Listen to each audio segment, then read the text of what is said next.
All right. So I appreciate everybody being here. Before we get started, I have invited my good friends, Jordan Sears, who is former chair of the 39th Legislative District Democrats, still chairing it, even though he's until January. Okay, until January, but even though he's been redistricted into the 12th Legislative District, he's been very supportive of my campaign. We have been co-supportive of each other over the last few years. I appreciate him being here. He's going to say a few things. And then Joseph Busig, who is the chair of the Island County Democrats. And I really, really like the direction of the Island County Democrats these days. Having Joseph's leadership is really appealing to, young people, to queer people, to marginalized communities to really get involved and, use the Democratic Party as a vehicle to get policy passed. And as you know, one of my big frustrations being a member of the Democratic Party, being involved with the Democratic Party, is it's often very much a social club rather than it is a vehicle to get policy that we want passed.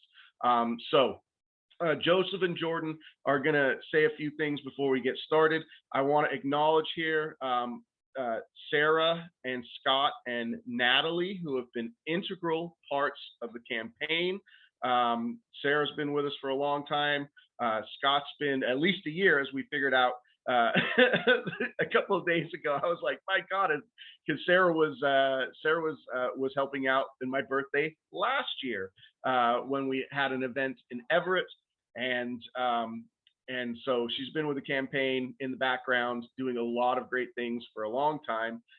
Scott is my field director, absolutely doing a fantastic job setting up canvases, getting data organized. And Natalie and Scott was with me throughout the 2020 campaign. And Natalie, who has really gotten involved in the last couple of months with canvassing and helping set up this event and future events that we're doing. And Erica, now I was saving Erica for last. She's been volunteering and canvassing for us, but once we get past the August 2nd primary, we're hoping that Erica will come on board as a full-time campaign manager. These campaigns, grassroots campaigns, do not operate, they are not functional without a lot of local volunteer support, people who are in it not for a paycheck, because nobody's getting paid yet because we haven't had the money, but not for the paycheck, but because they believe in the cause. And I wanted to say that that is the strength of our movement, because we've got that going on all across the district.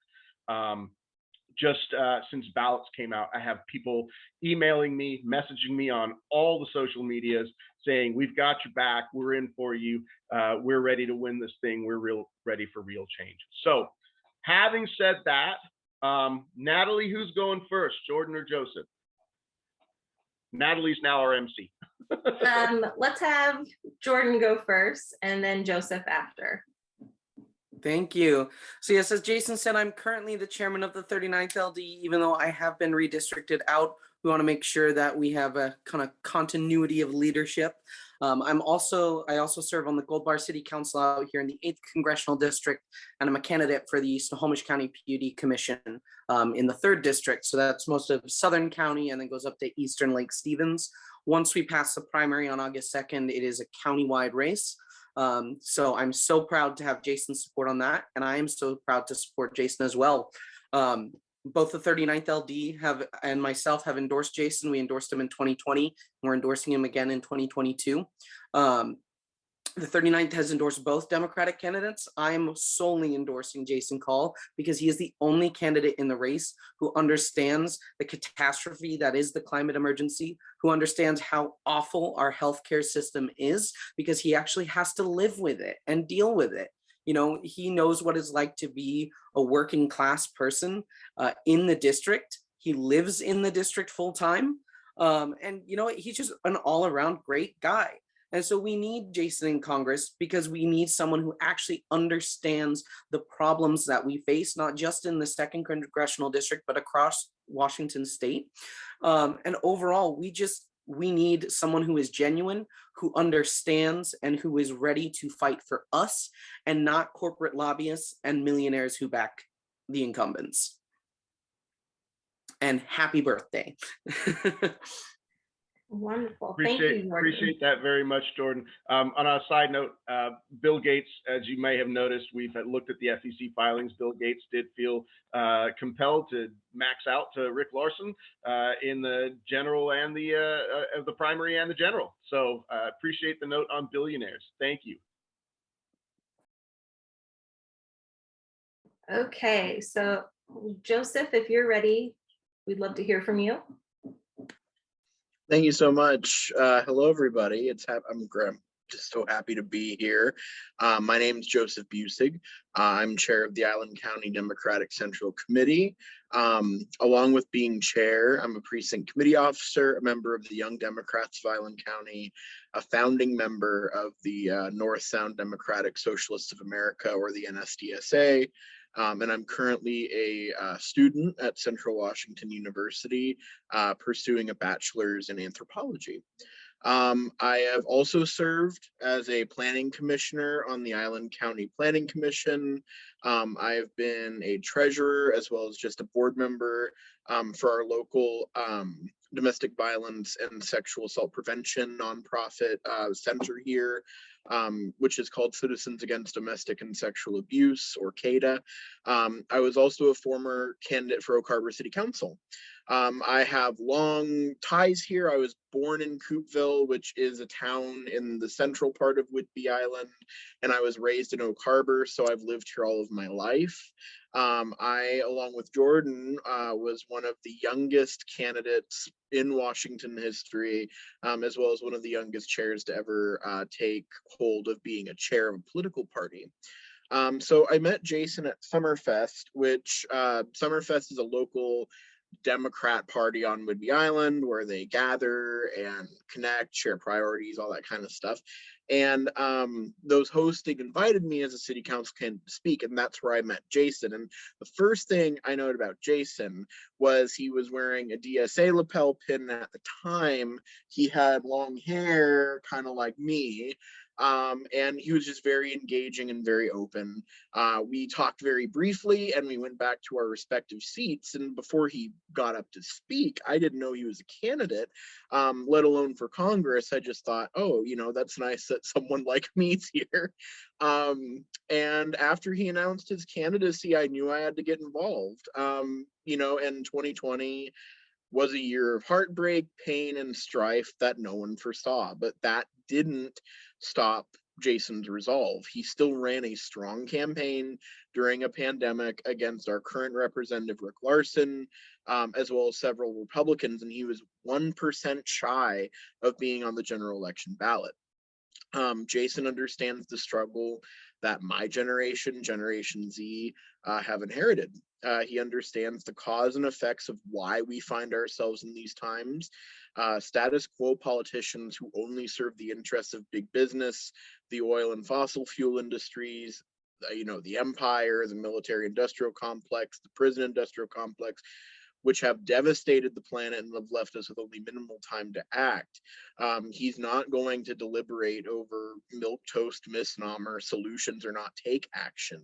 He's who we need right now to address the climate crisis, mass wealth inequality, housing crisis, failed foreign policy, an inhumane immigration and refugee system, institutional oppression. We have to take bold action rooted in universality and justice. Jason's robust working class platform is what this moment calls for.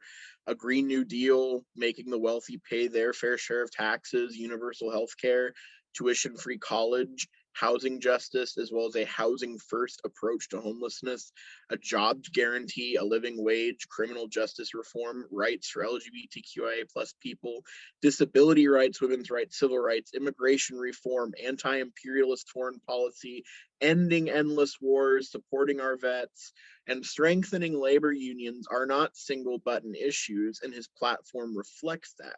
They are all integral and foundational in a holistic approach towards justice for all in Washington's 2nd Congressional District and beyond. Jason has continued a solidarity-based movement past the 2020 election and even to this present moment. And that's why I'm still with him in 2022. And that's why I never left. When Jason is in the halls of Congress, when he is representative call, he will not stop advocating for the most disenfranchised and disaffected. He will use his seat to organize working class people and demand better in both Washingtons, as he's done for over 30 years in his activist work. Jason makes me believe that a better world is possible, not just through policy, but through acting in injustice and compassion. As a queer person, again, as someone who's in Generation Z, as someone who's been houseless once, as a survivor of domestic violence, as a first-generation college graduate and current college student, and as the son of a single mother, I just want to reaffirm my support of Jason Call for Congress, because as long as we hold on to hope, we don't let anyone steal it, a better future is possible. Because when we energize and we organize and we mobilize, we will win. So I want to wish Jason a very happy birthday. Let's push him over the primary election into the general election, and let's do everything we can to send him to Congress. Thank you so much. Thank you, Joseph. So now, does anyone attending have a question? If you want to use the raise hand function or unmute yourself, I think since we don't have such a huge crowd, if anyone wants to jump in, or I do have a question in my inbox that was submitted. So if I can just, honestly, Joseph, I'm tearing up at your words. I am humbled beyond belief. And I think the word, if there was any one word that described what we are trying to do, not just me, but us collectively, it's the word is justice. And you mentioned it a few times in your wonderful speech right there. And if we can continue, all of us collectively, to keep our eyes on what is just for all people, and especially those who have been most oppressed by our institutions, by our systems that work for the wealthy, then we have a brighter future. Wow, like I said, Joseph, I'm really just humbled to have you and Jordan both here with me in this fight. I'll leave it at that. I don't know what else to say. I'm really touched. Natalie, go ahead. Okay, sorry. So now I can't talk. Okay, so did anyone want to jump in with a question, or I have one in my email box? Well, I'm committed to be here for 2 hours, so if nobody has any questions, right, no, we can get to the one written question, and then we can just talk. Well, here it looks like Jeffrey has a question. So Jeffrey, if you want to go, excuse me, go ahead and unmute yourself. And what's your question? Okay, there we go. This is just about the inner workings of campaigning and so forth, but we're all anticipating you to vault past that 1% you had last time and to make the general. So I'm expecting, from watching the other establishment Democrats facing strong progressives, that there's going to be a strong anti-Jason Call campaign, like, TV ads, probably radio ads, Jason Call's a radical and this and that. And I'm just wondering if your campaign team is gearing up for that kind of onslaught, or? It's a good question, and we are anticipating it. You may have noticed that Rick Larsen is not really doing a ton of campaigning right now. He is not putting a bunch. I mean, he's had a few yard signs up. He's held events in DC. In fact, we just got the FEC filings back, and we can see where he's spending his campaign money. A lot of big money fundraisers on the East Coast in Virginia and Miami. We don't know why he was in Miami, but you know, we're taking a close look at that. And the work that he has done locally in terms of fundraising have been in Oak Harbor at the homes of very rich real estate developers. So, you know, it's clear, and also looking at his FEC filings, he has had a ton of corporate money dropped on him for the primary, and then a ton more corporate money for the general.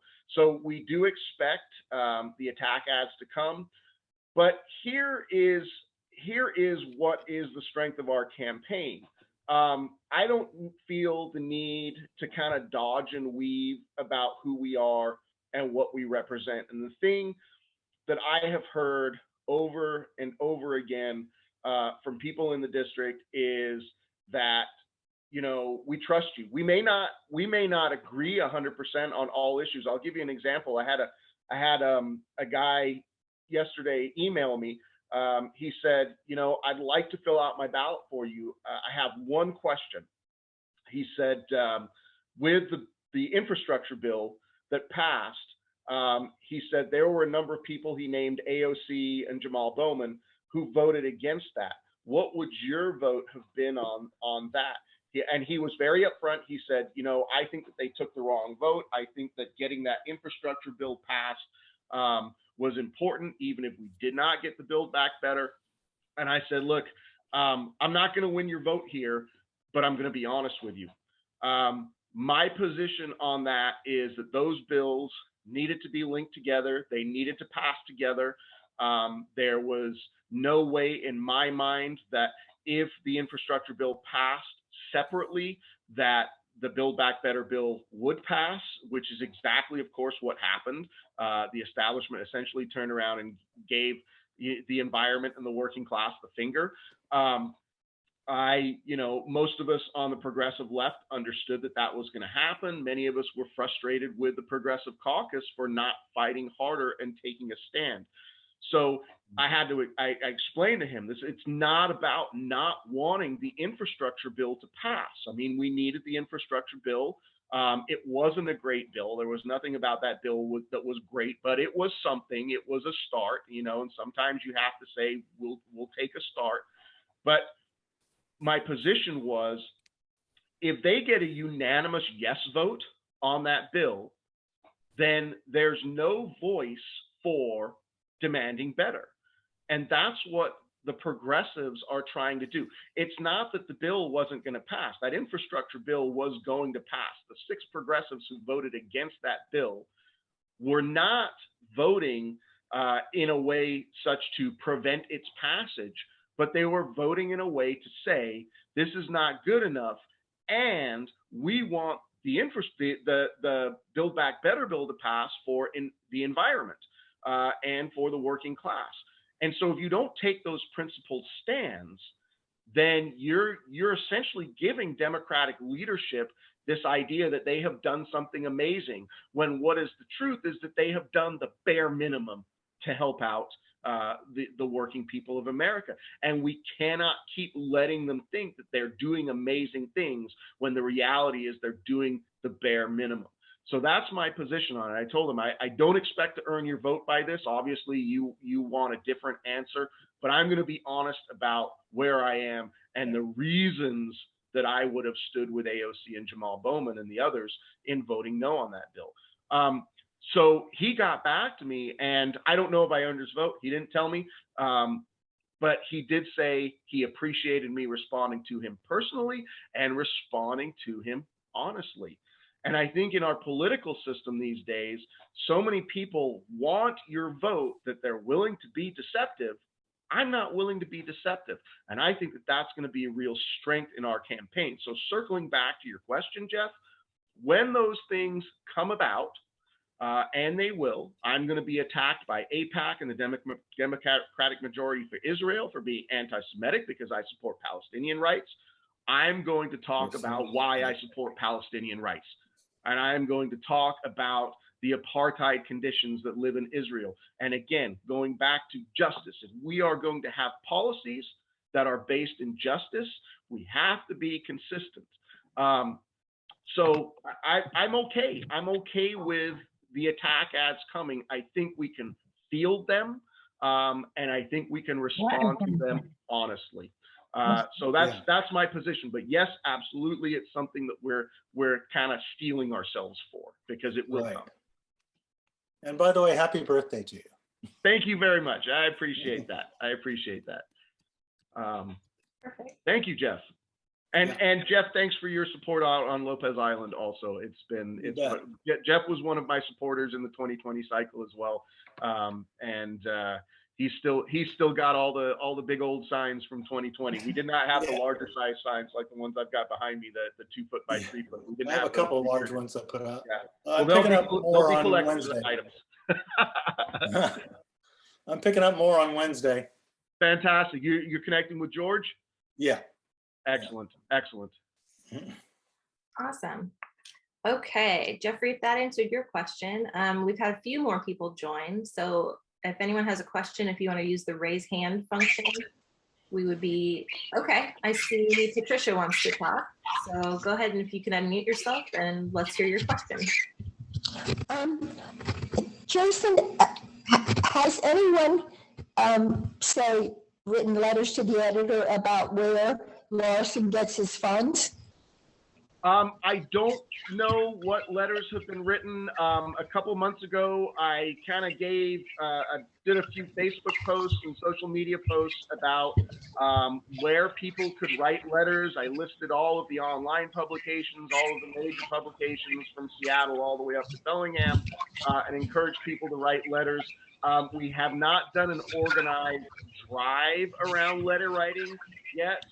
It may be the appropriate time to do that. So I'd certainly say anybody who wants to write letters to the Linwood Times, Seattle Times, Everett Herald, Bellingham Herald.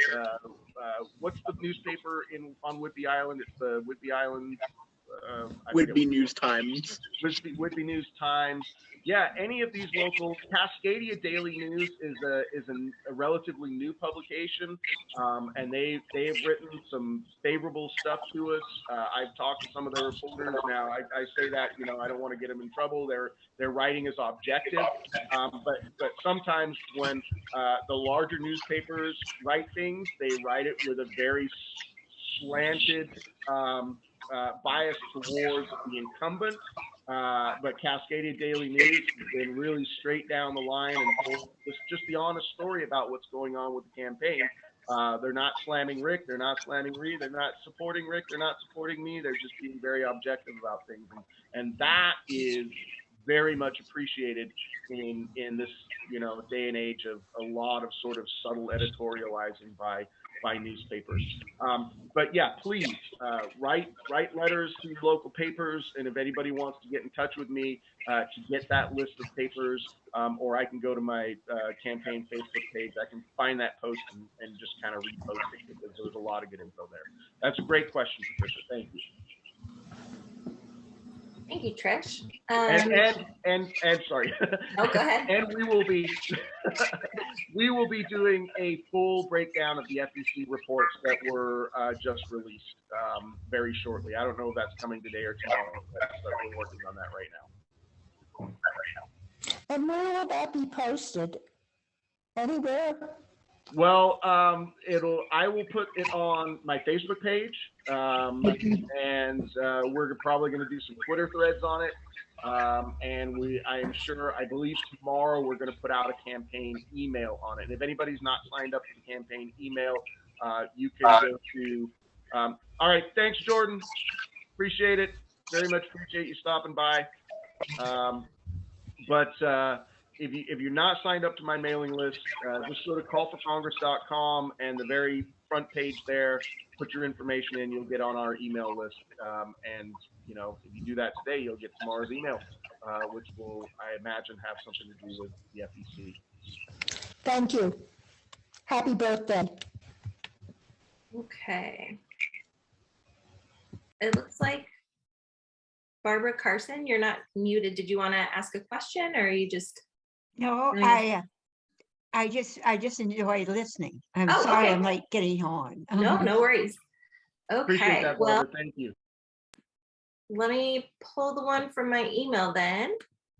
So I have, hi, Jason. On July 12th, 2022, the White House released a NOAA report, Rebuilding Interior Columbia Basin Salmon and Steelhead. NOAA finds that dam breaching on the lower Snake River must begin immediately, or the result will be catastrophic loss of the majority of Columbia River Basin's salmon and steelhead stocks.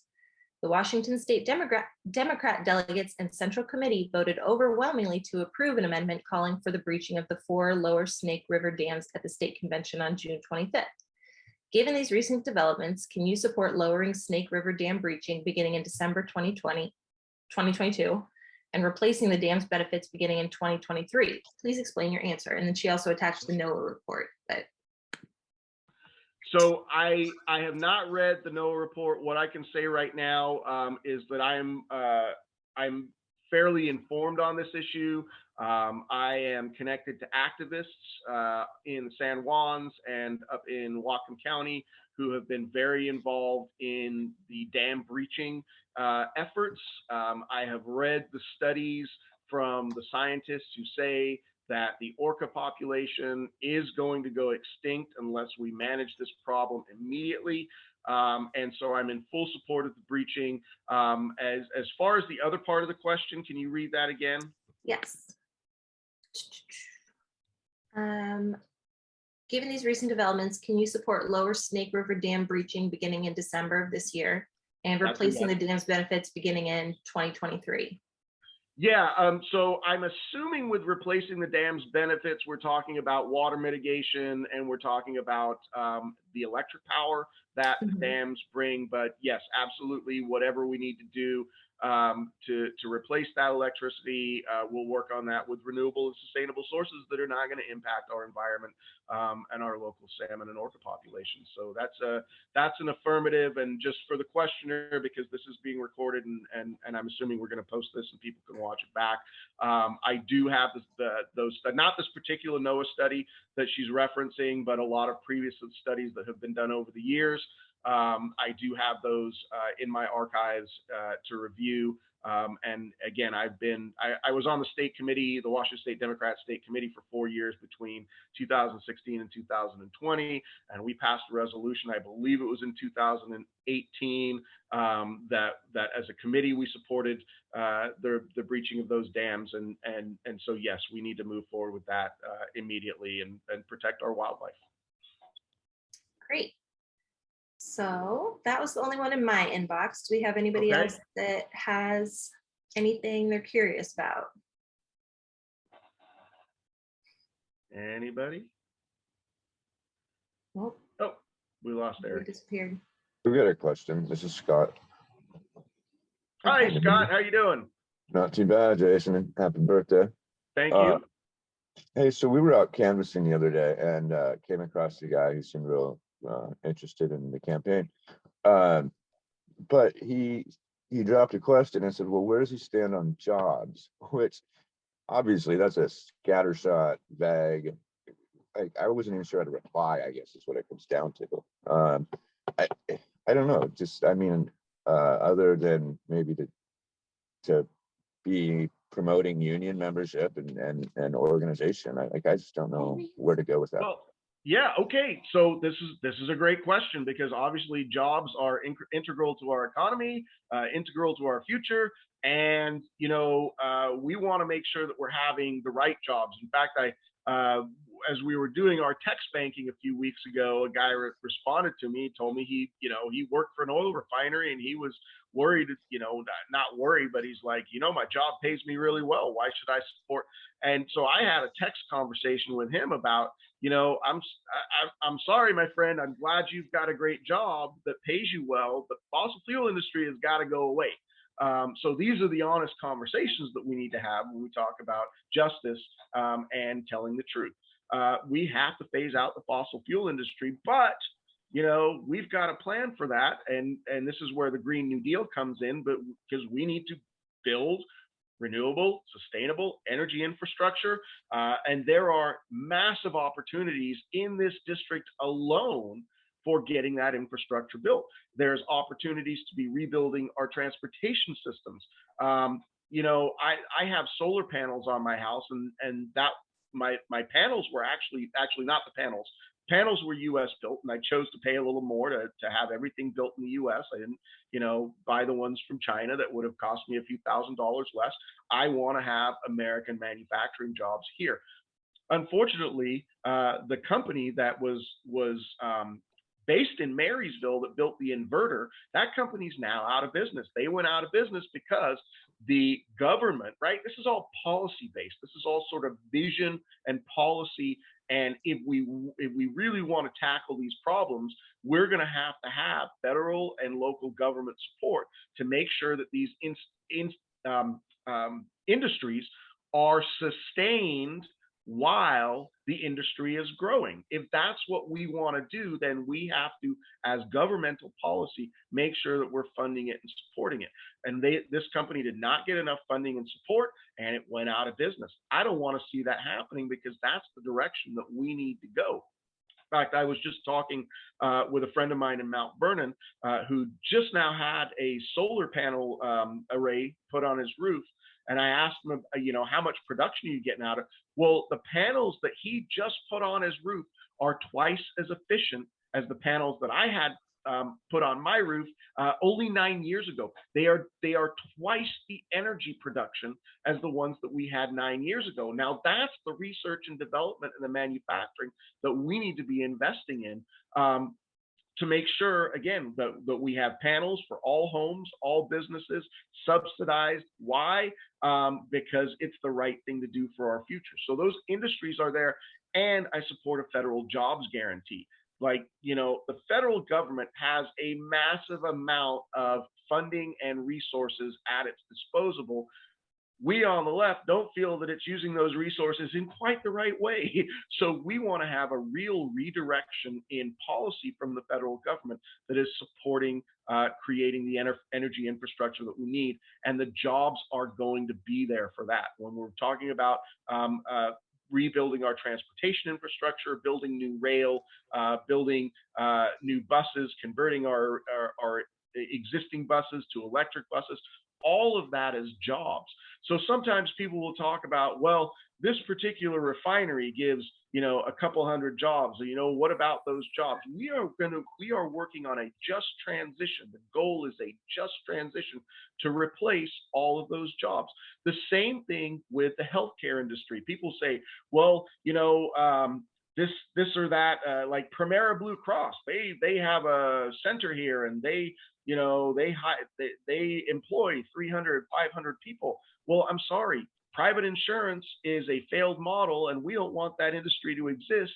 And so, yes, we are going to, as a matter of policy, we are going to make sure that that industry is phased out, and that those people have other jobs in industries that are better for our future. Now, this is all about vision. We can do this. We can do it as a matter of policy.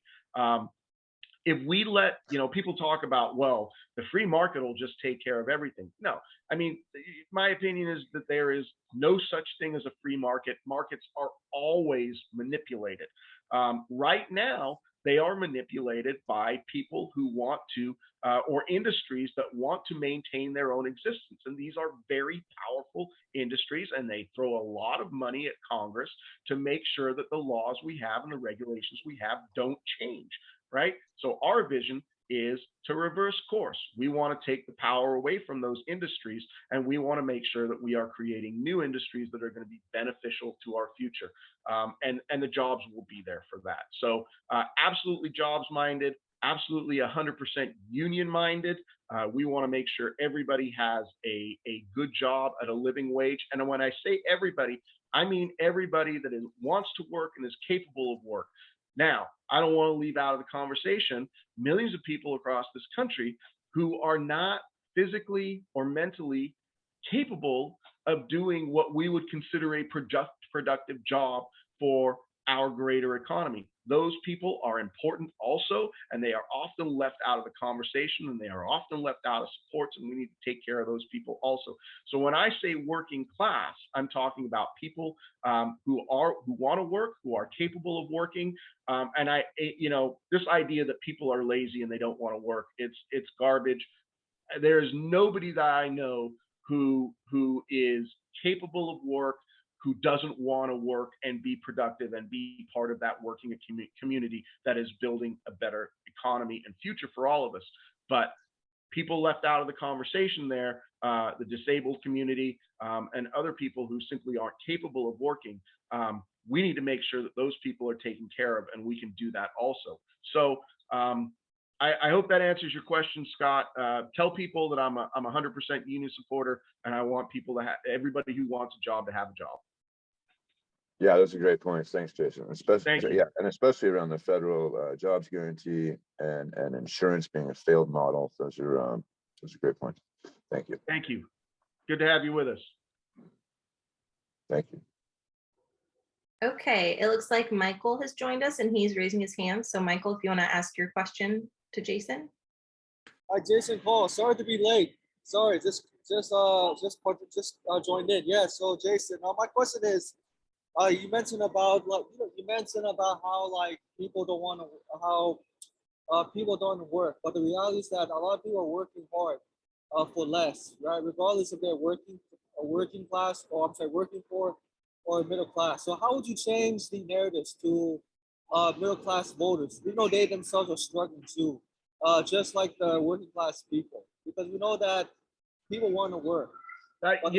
Michael, that's a really good question, because it is a narrative out there, and it's a false narrative, and it's a false narrative created by the ownership class so that they can keep wages suppressed and drive this idea that that people don't want to work, and when they are having labor shortages, and we see that this is coming up more and more recently, that when they are having labor shortages, that it's not because that people don't want to work. It's that these jobs are not paying people enough to have essentially a good and dignified life. The reality is even $15 an hour is not enough for anybody to work. I think there's almost nowhere in the country, and of course somebody came back and they showed me that this one apartment in Podunk, Iowa somewhere was renting for $585, and okay, there are going to be probably some places that we could find that you could reasonably accommodate yourself, but in most of our urban and suburban population centers, there is nowhere that you can reasonably live with a $15 wage. Certainly nowhere where you can raise a family. So when when there's this narrative always about family values, it's family values is, I hear that and I go, okay, well, let's make sure we understand what we're talking about here. But if we're talking about real family values, we want an economy where you could raise a family without struggling, and make sure that your kids are housed and fed, and that you have an adequate amount of income to live comfortably, not extravagantly, but comfortably, right? And $15 is nowhere near what is needed for that. So there are a lot of false narratives created by the ownership class, that people who are working, and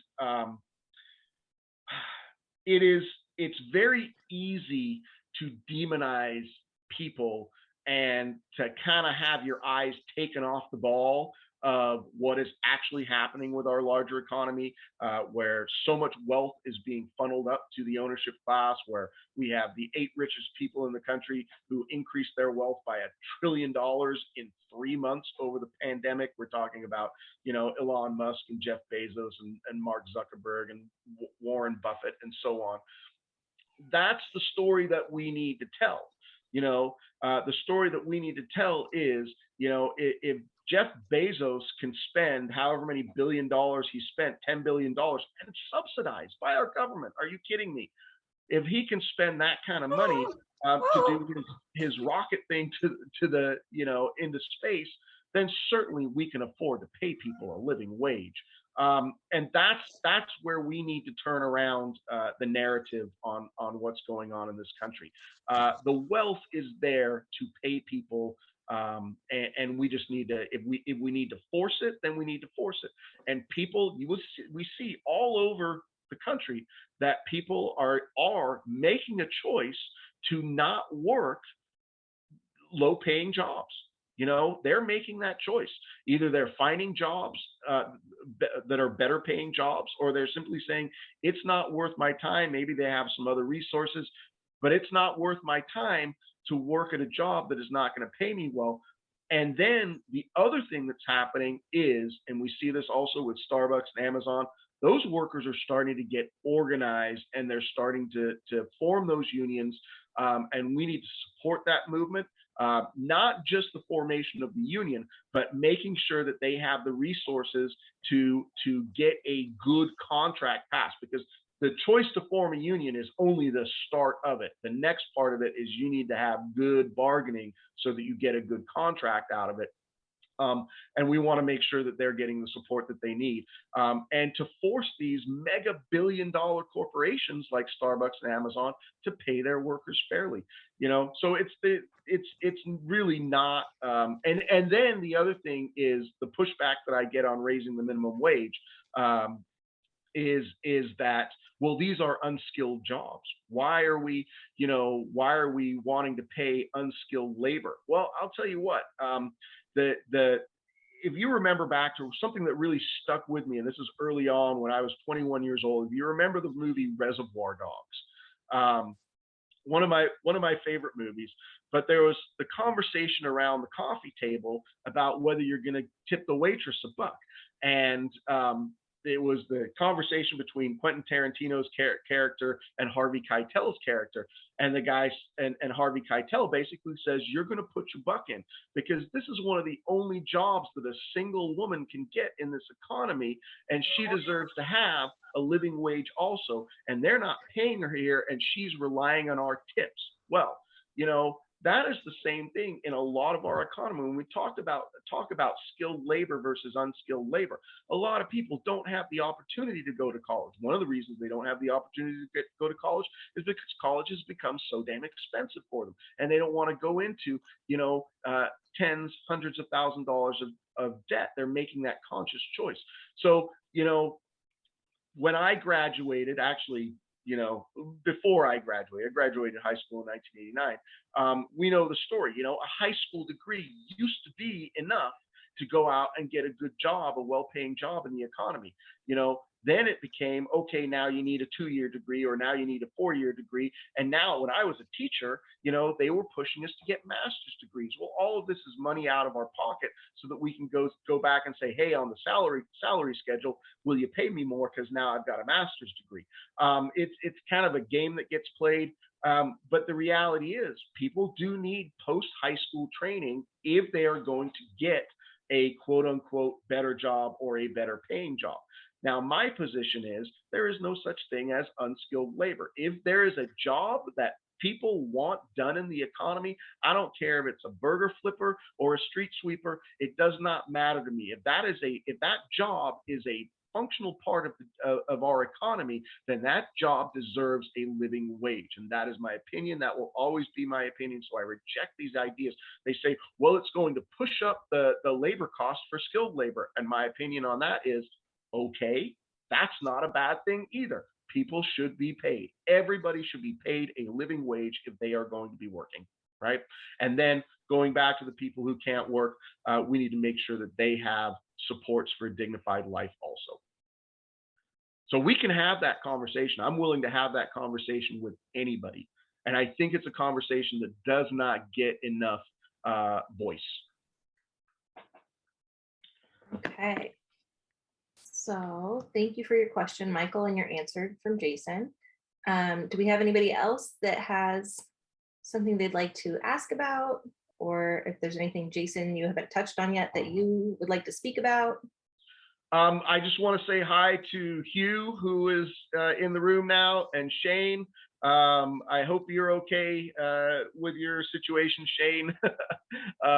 You know, I want to speak to something that Shane let us know. Shane was going to join us in the Bellingham Pride Parade, but he's going to stay home because I hope it's okay for me saying this.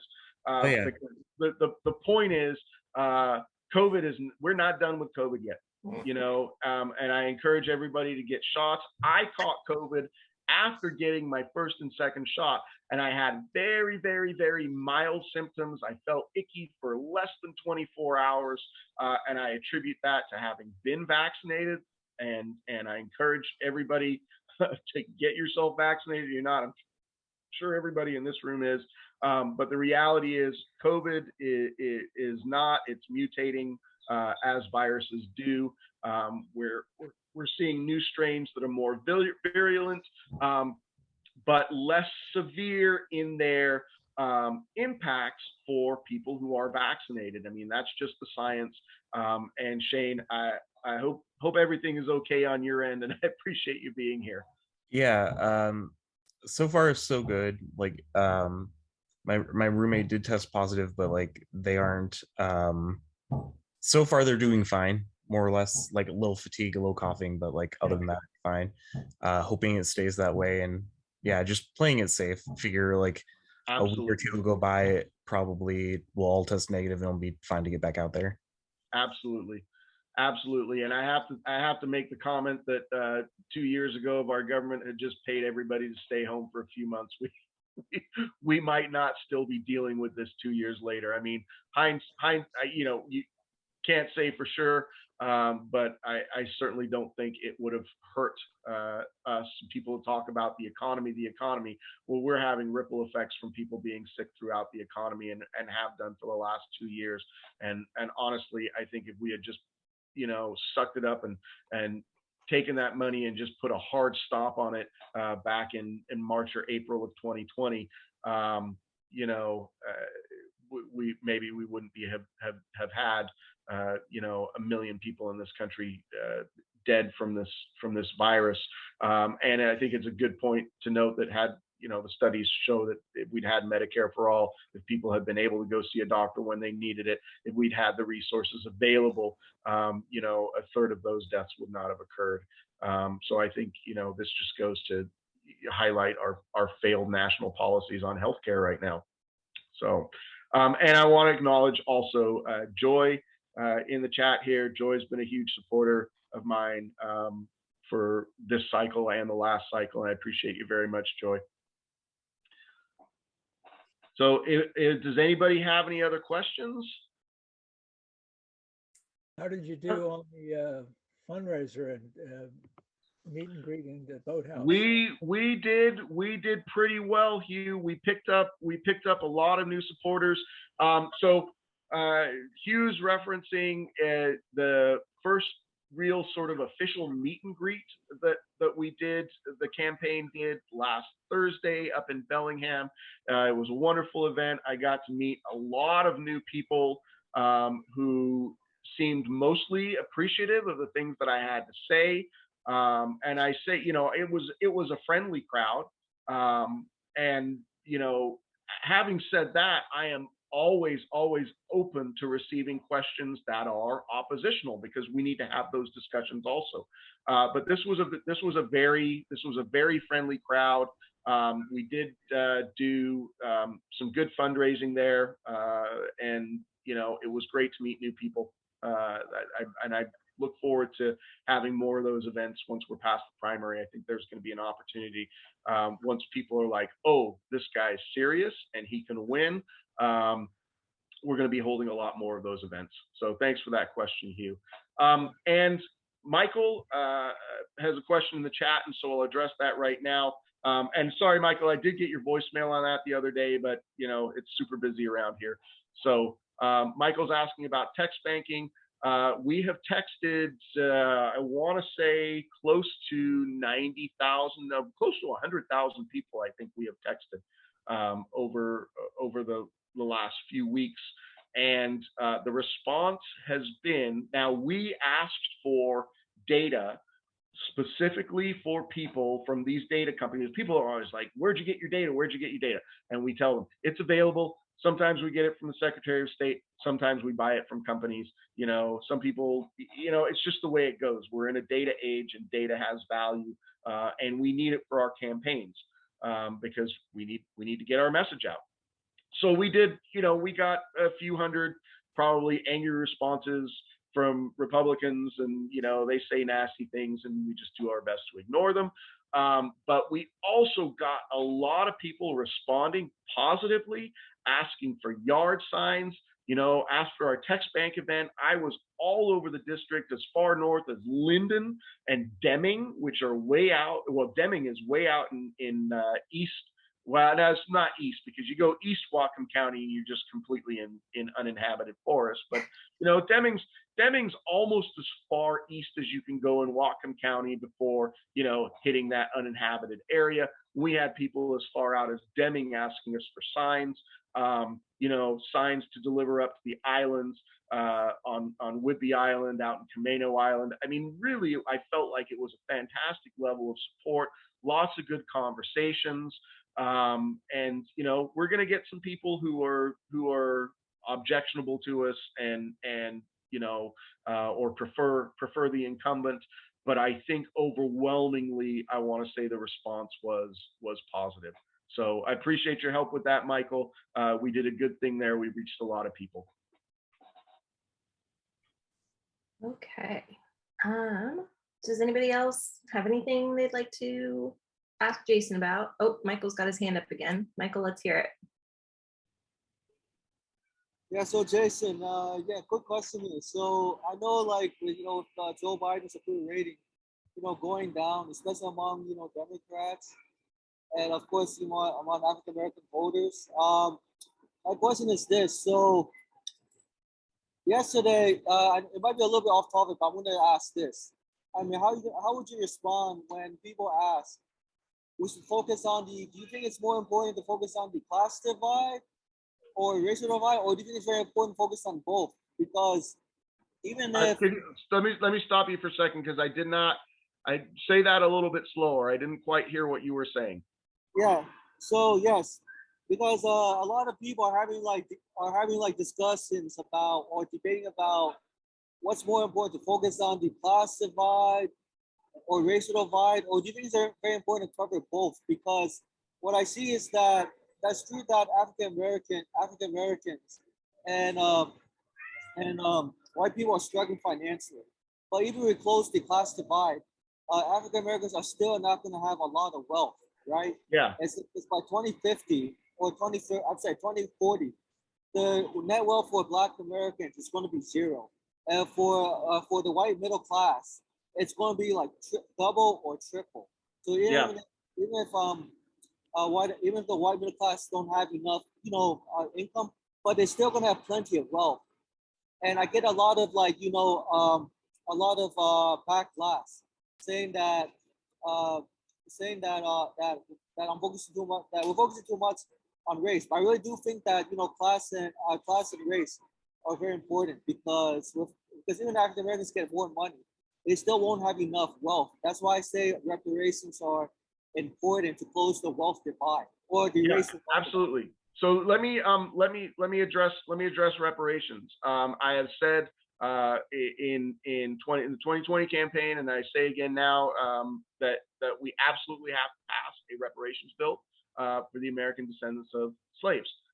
It is critical. I talked about, this is one of the things that I actually talked about at the Bellingham meet and greet, is that the wealth from the labor of slaves is numbered, you know, and then, you know, taken for inflation and taken over time, and you know, so on. But you know, in modern numbers, we're talking in the somewhere 20 to 40 trillion dollars of wealth that has been stolen from descendants of slaves, and we absolutely have to make up for that. Again, it's something that is policy based. I'm dealing with a cat right here. It's gonna knock stuff over. But it is a policy decision that was made years ago. And a couple of books I want to reference on this are The Color of Law by Richard Rothstein and The New Jim Crow by Michelle Alexander. If you've read either of those books, you know how much of that stolen wealth was absolutely institutional. And people think, oh, well, you know, it would just happen in the South. Or no, this is something that happened all across the country. And it was a matter of state and federal policy to do things like redlining and to keep communities segregated.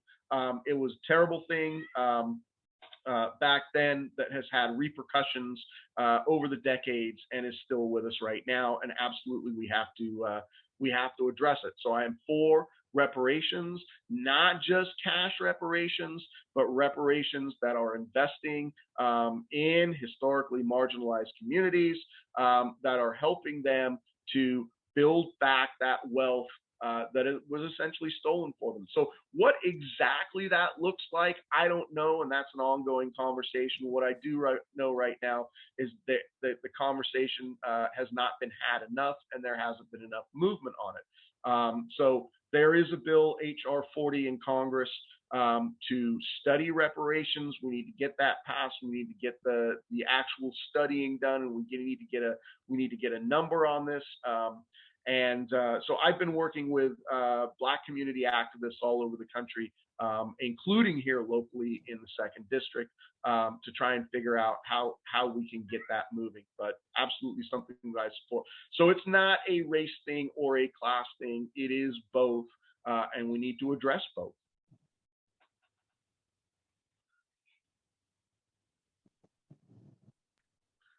Okay. Michelle dropped a. Yeah. Sorry, I'm looking in the chat also. Okay. So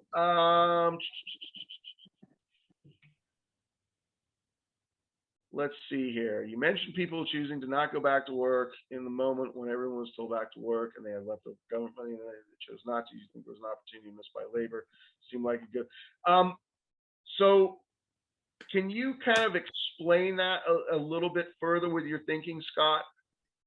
Yeah, so in the last, I don't know, I want to say 6 months ago to 12 months ago, when there was a lot of push to, well, when you would see help wanted signs everywhere, right? And you were seeing wages advertised that were a little higher than before COVID. And people, I think in a lot of cases, people had some money in their accounts from the government checks over time, and we're able to not go back to work. We're able to refuse poor paying jobs. And it just seemed like there was a lot of potential for labor to kind of, a potential for organization, to seize on that moment. Yeah. And I just wondered if you had any thoughts on that. I have not thought about it in those particular terms. Yeah, it seems, in hindsight, you could say that maybe that was a missed opportunity by labor. I'll be honest with you, I don't know a whole lot of people for which their government checks. I mean, we're talking about, I don't even remember how much was paid out, but it was, in the end, the total of it really wasn't very much. And I think that there's so much existing debt in this country that people just blew through that very quickly. It's not a matter of, oh, were we saving it for a rainy day? It's a matter of, oh my God, we've got some relief here. We can actually pay some bills without, and take care of ourselves a little better for a couple of months. And it wasn't nearly enough. So, I can't really speak to individual situations of why people wouldn't have gone back to work. But I can definitely see that it was probably a missed opportunity by labor to say, hey, if you want to, and we've kind of come around to that narrative a lot, I think. And I tell people right now, McDonald's, for instance, was paying minimum wage, and then all of a sudden they were paying $15 an hour because they were short-staffed. And then all of a sudden, $15, people were like, okay, $15. Well, how about $18? That sounds better. And McDonald's is now paying $21 an hour in some places.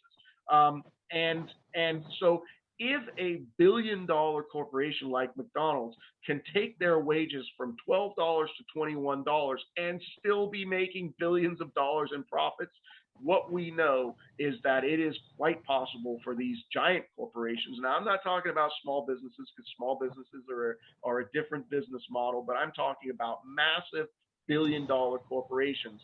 We saw just with McDonald's that they can virtually double what they're paying workers and not take any real hit to their bottom line.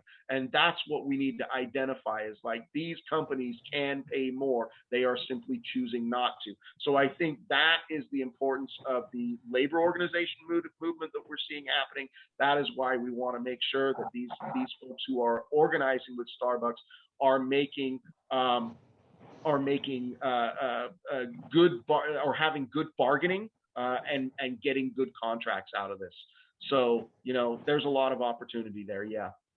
Yeah. Okay. Thank you. So Joseph has asked about my platform on reproductive justice. Certainly, so my platform on reproductive justice is this. It's healthcare. Reproductive care is healthcare. Healthcare is a private matter between a patient and their doctor. It's, you know, if we want to talk about specifically abortion, I say that I'm pro-abortion. Some people are like, well, you shouldn't say you're pro-abortion because, you know, we don't want to be pro-abortion. Let me tell you something. Abortion is a medical procedure. I am pro-medical procedures that are necessary for people.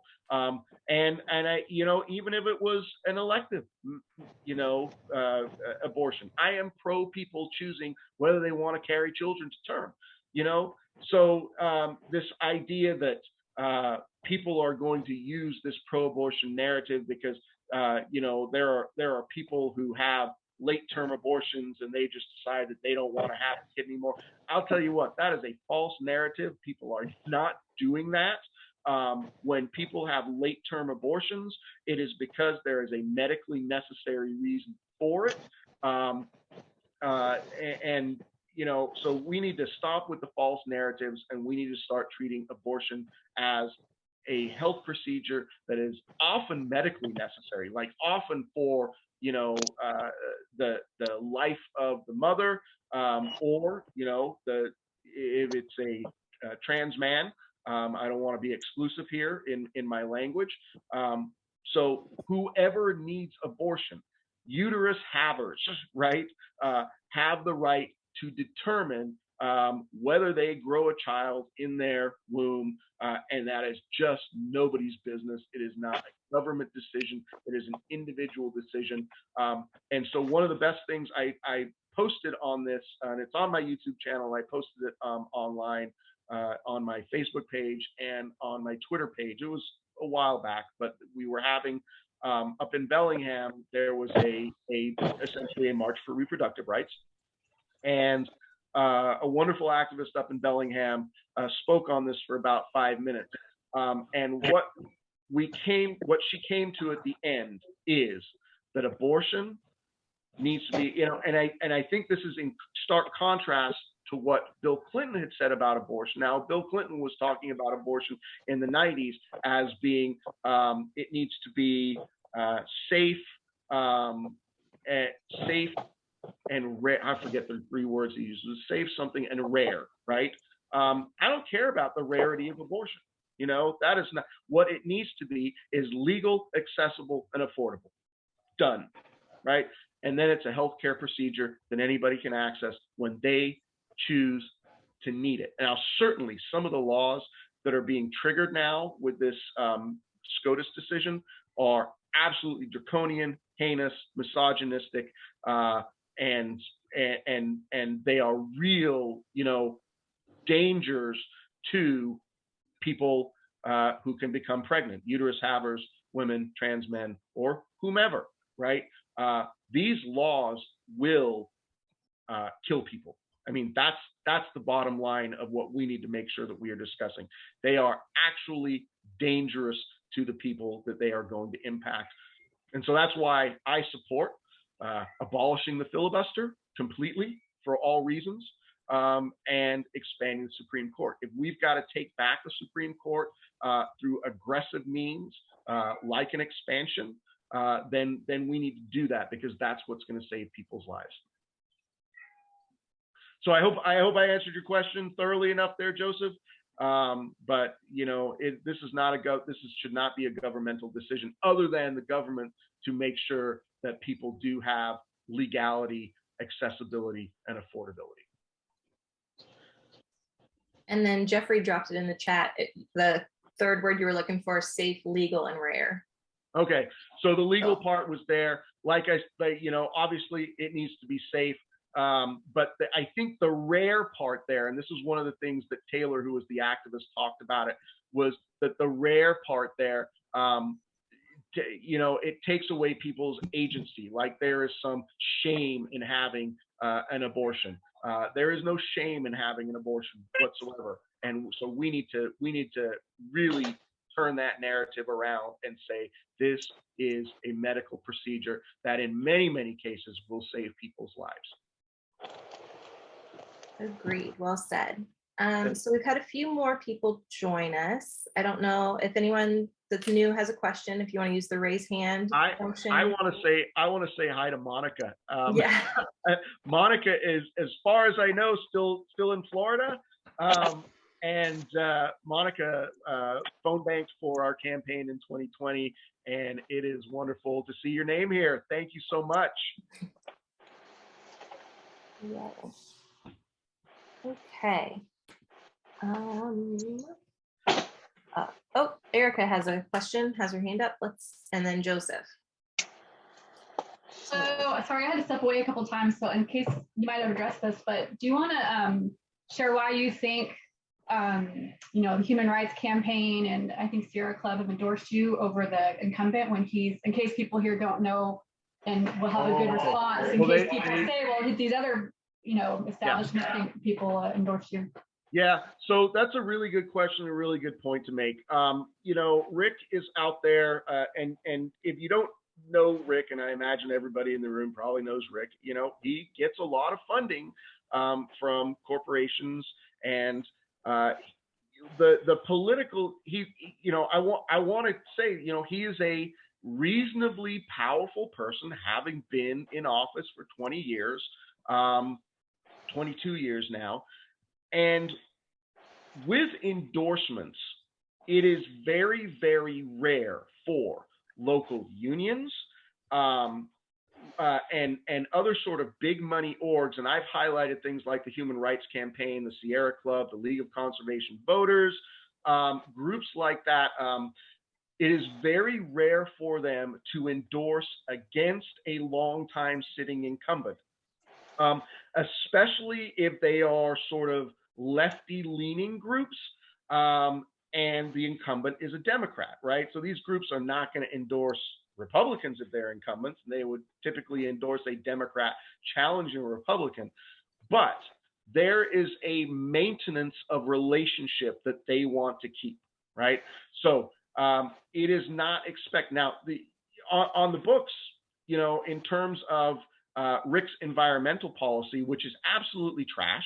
I will say that in 2018, an analysis was done of the Democratic Party, sitting Democratic Party members, in terms of the money that they take and the votes that they have made on environmental policy. And Rick was the worst in Washington state on climate and the environment.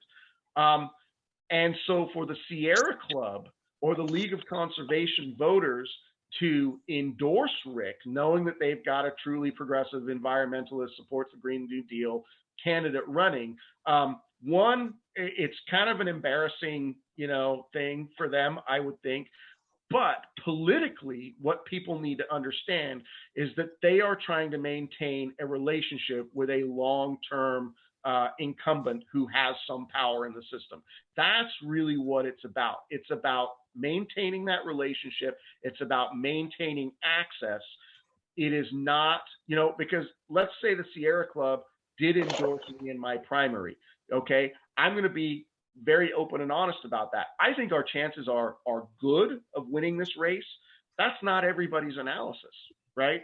So the people who are looking at this and looking at the incumbency return rate to Congress are simply going to look at Rick and say, he is more likely than not to win this race again. And if we endorse against him in the primary, he's going to turn around and not want to work with us when he's reelected again. That's what a lot of these endorsements are about.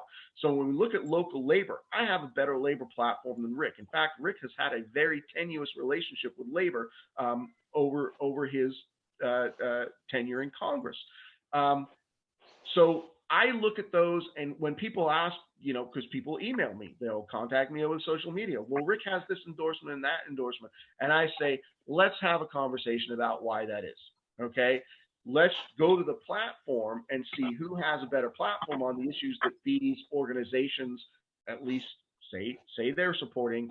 And let's sort of think logically about why they would endorse him over me. Now, once we are past the primary, and it's just me and Rick on the ballot going to November, we're going to be reaching out to all of these organizations, and we're going to say, look, if you guys are serious about your platform for environment or for justice or for whatever it might be, you might want to rethink your endorsement, because we've got a lot of local support and we can win this race. Here's another thing I will tell them. If I beat Rick in November, I'm still going to work with you guys, right? I'm not going to shut you out of anything because you didn't endorse me, right? The things that you say you stand for are the things that I stand for. So of course, I want to make sure that we're working together to get those policies passed. But I understand right now why you're endorsing him over me. So take Fuse, for instance. A lot of you guys know Fuse. I have had some serious issues with Fuse. They call themselves progressive, but all of their quote unquote partner organizations are supporting, well, the ones that do endorse, they've all endorsed Rick. When we had our interview, I had a 45-minute interview with them. I answered all of their questions on policy sort of in the affirmative, like they're progressive. These were progressive questions. And I'm like, yeah, I'm right with that on policy. These are, talking about reproductive rights, talking about the environment, talking about labor rights. My answers to them in their interview are 100% down the line with what they state they want. But all of their partner organizations endorsed the longtime incumbent.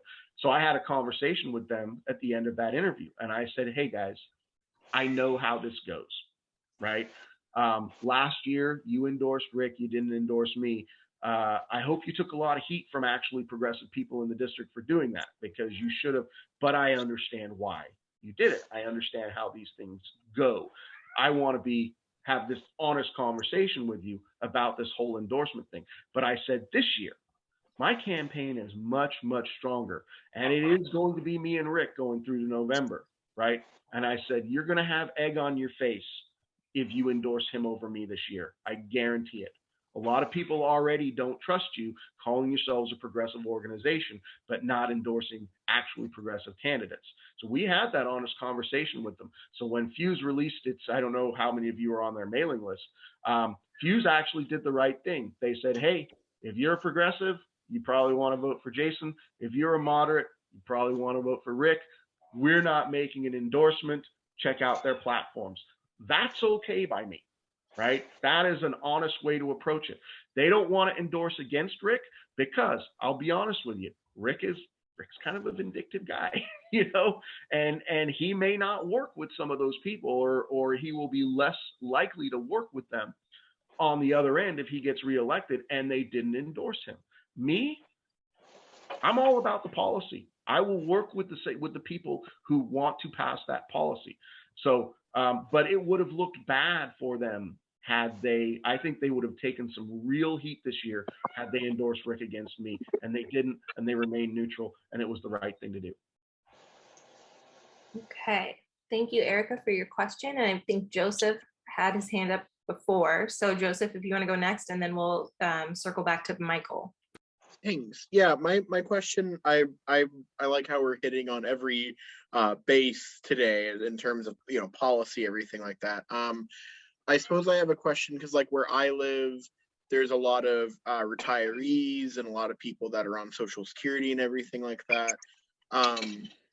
or people that are about to be retired. I was wondering if you could talk about your platform or your vision on Social Security, retiring, maybe even pensions, maybe Sure. cost of living, everything like that. Yeah. Yeah. Well, we have some real problems with the cost of living right now, and we have some serious problems with the cost of healthcare for elder care. Obviously, people are living longer these days. Again, everything in my platform, as we talked about at the beginning of this conversation, comes back to justice. So we absolutely need to make sure that we are having a healthcare system that is ensuring long-term care. We need to have a housing system that is ensuring that people are able to pay their rent. A lot of seniors on fixed income, that we need to make sure that they can pay their rent, that they're subsidized to pay their rent if needed, and that their healthcare costs aren't going through the roof. And as far as Social Security goes, we absolutely need to scrap the cap, and we need to tax all income for Social Security, and we need to increase those Social Security payments. This idea that Social Security is an entitlement is a false narrative. It is an insurance policy. That's what Social Security is, and people pay into it, and they should be getting back out of it. That's we have to have justice for everybody, regardless of age, regardless of income level. That's really where I stand on that. And, it's possible. I'm very frustrated with what's happening with housing right now. I was, just so everybody knows, I inspect commercial buildings for a living for safety. I do work for an insurance company. They're an international insurance company that does mostly property and liability insurance, not health insurance. But I go around to commercial properties and I make sure that their fire protections are in order, that their buildings are in good condition, and if there are things that are going to be dangerous. Now, I'll put this in context. If there are things that are liabilities that are going to end up costing the insurance company money, then it's my job to identify those things. And then the insurance company goes back to the commercial property owner and they says, hey, you got to fix these things. But what that's really based in is safety, right? Because when I'm looking at liability issues, I'm like, is this thing going to hurt people, right? Now, if it's going to hurt people, then they're going to turn around and sue the commercial property owner because they got injured in some way. For me, that's actually an okay way to do insurance, at least what I do, because what I do is I go make sure that things are safe for people. I don't want people to be injured. Insurance companies don't want people to be injured either, but because they don't want to have to pay out. I simply don't want people to be injured. So that's the job that I do. But in doing that job, I look at a lot of tax records. And the property values in Seattle have doubled in the last 3 to 4 years. I mean, literally doubled. A property that was $750,000 in 2018 is now $1.5 million. Right? So people are being, and this has a ripple effect all over the district, right? So people are, and landlords are jacking up rental rates. Landlords are jacking up rental rates because that's quote unquote what the market will bear. That's where things are going. But that's not good for people on fixed incomes. That's not good for people who have low wages. We talk about the unaffordability of housing really all across the country, but particularly in urban and suburban areas. And that's a lot of our seniors. That's people who have been living in certain places. So I say this to say I was out in the town of Snohomish here inspecting an apartment property, and I was talking to the maintenance manager because I got to ask him all sorts of questions about when these updates were done and whatnot. And he told me, he's like, we've got a new property management company, and because I said your buildings are really actually in very good condition, and you've done some nice upgrades. He said, yeah, company came in a couple of years ago, and we did gut remodels on all of these buildings, and then they doubled the rents, and we lost half of our tenants, right?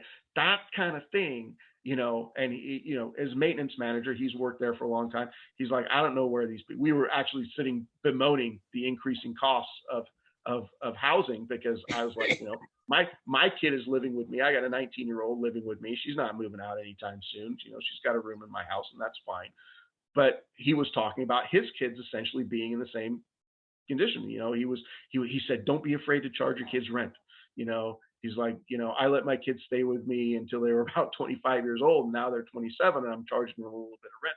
But, you know, the reality is I'm looking at apartment buildings right now. I'm looking at like 2-bedroom apartments, you know, 1,200 square feet in Bothell. And they're going for $3,300. $3,300 for a 2-bedroom apartment.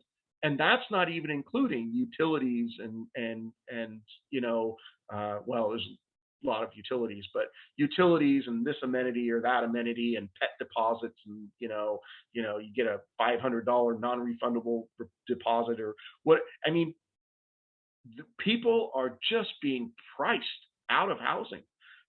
So this maintenance manager that I was talking about, he said, I don't know, you know, we lost half of our residents. He said, I don't know where they went because they couldn't afford to stay here anymore. And we look around, and there's, you know, really nowhere locally for them to go. So we have got to do something about housing costs. We have got to do something about some kind of national rent control at the federal level to make sure that this steep increase that we're seeing, where, you know, property values every 3 or 4 years are doubling. I mean, we're going to find ourselves in a really, I mean, it's unsustainable now, but I can't imagine that, you know, we talked about this bubble's got to burst. Something's going to happen. There's got to be a tipping point where we start going back from this because people can't afford to live anymore, you know? Yes. Okay. So Michael, your turn is next. What do you have for us? Sir, yes. Hi, Jason. Yeah. So if you could, so in the chat, in the chat section, I mentioned about tuition debt publication because one of your audience, Michelle Pesson had a question about a roadmap. Michael, I got to stop you. I'm having a very hard time understanding what you're saying. Can you talk a little bit slower and louder? Yes, I can do that. Yes. So yeah, so in the chat section, which I just typed, and Michelle Preston had a question for tuition debt-free public education. What is the roadmap to get there? And I explained to him about I did the math for him, how much the federal government spent on higher education for the 2021-2022 school year. So Americans paid about, I mean, this is an estimate, I mean, it could be higher, paid about $220 billion. I mean, this is just, you know, for students and families. And then the federal government spent about— Are you talking about public schools?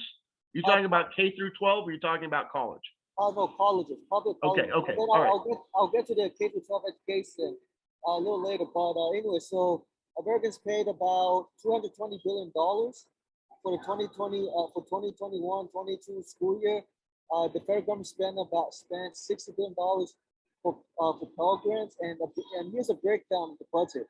It spent $15 billion, or 25%, on Pell Grants and $40 billion on for-profit higher education.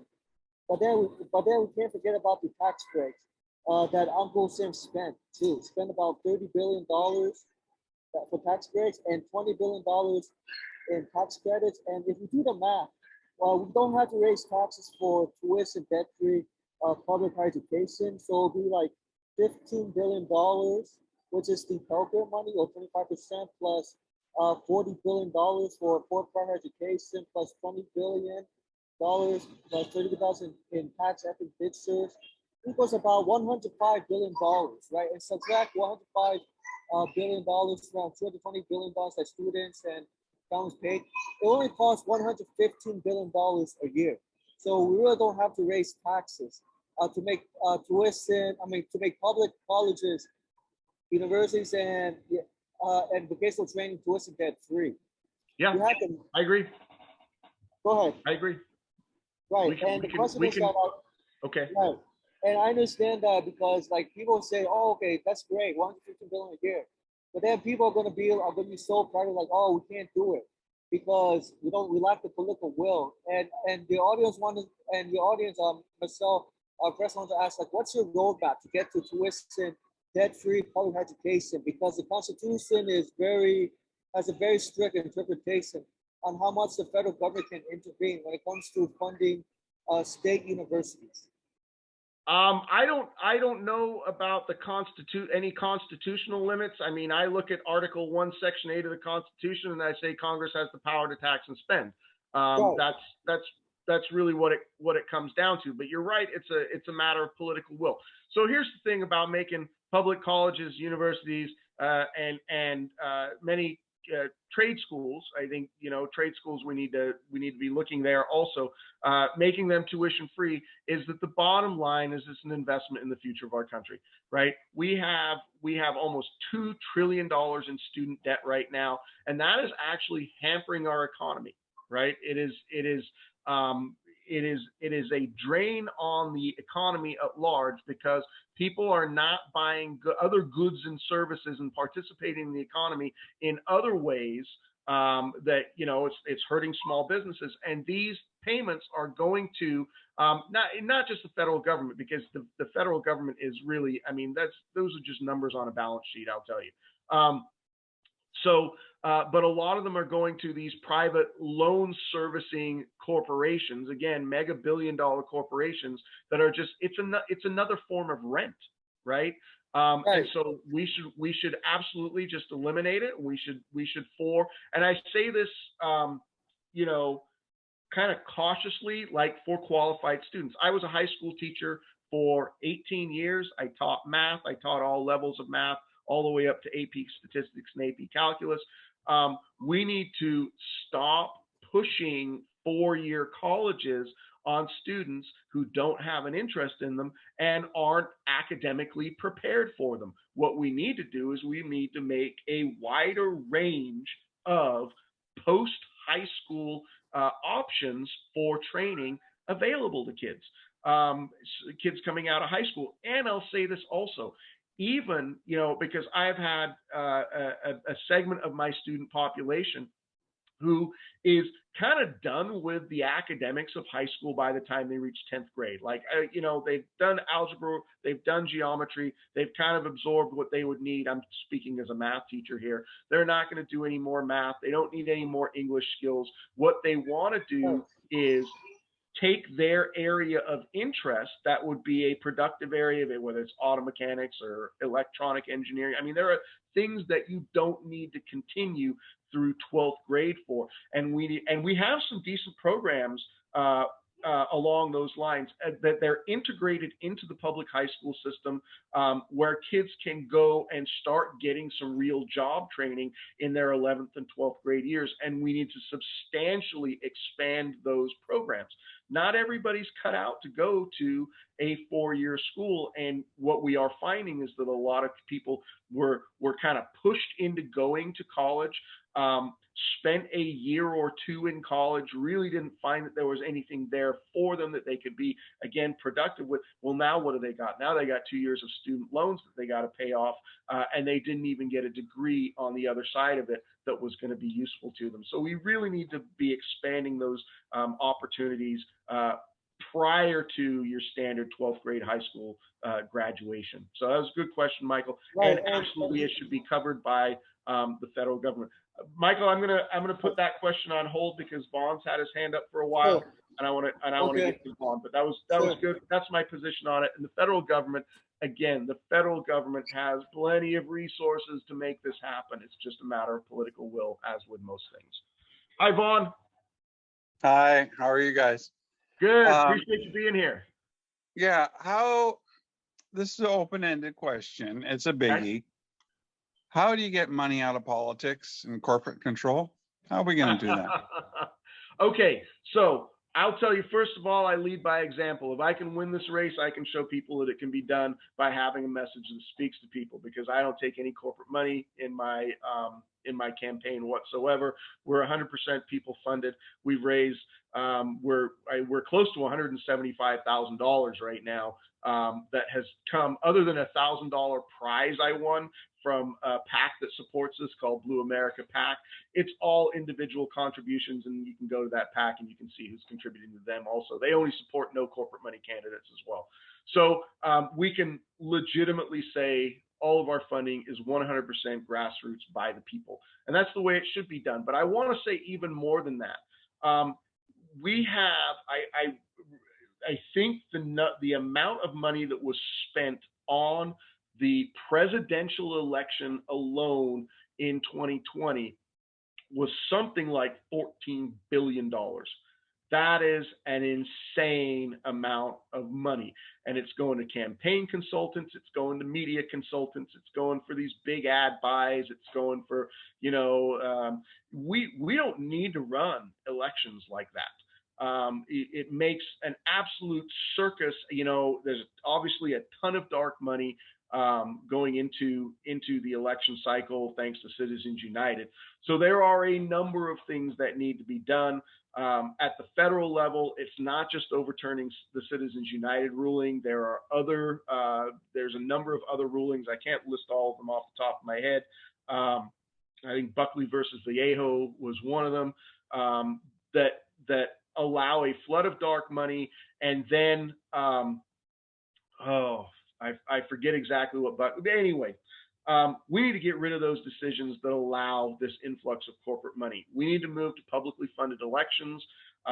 There was a study done, it was probably 10 years ago now, I don't remember, but they said if you did a head tax on every voter of $20, right? Take $20 out of people's taxes for the year, you could fund every election in the country at the state, local, and federal level, right? So you have a certain amount of money allotted for a city council race, a certain amount of money allotted for a, I remember what Buckley versus Vallejo was. It was if the federal government matches something, that campaigns can reject that and they can spend as much as they want.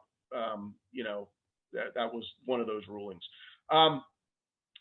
So we could publicly fund elections, and it would not cost nearly as much money as all of this corporate dark money that's going into the election cycle right now. But the crux, Jason, how do you change the existing paradigm? There's so much money, like you said, and they're so entrenched. They're up to their eyeballs in this corporate money. It's pretty sad what the United States has degraded into. And boy, that's why we're stuck in the mud here.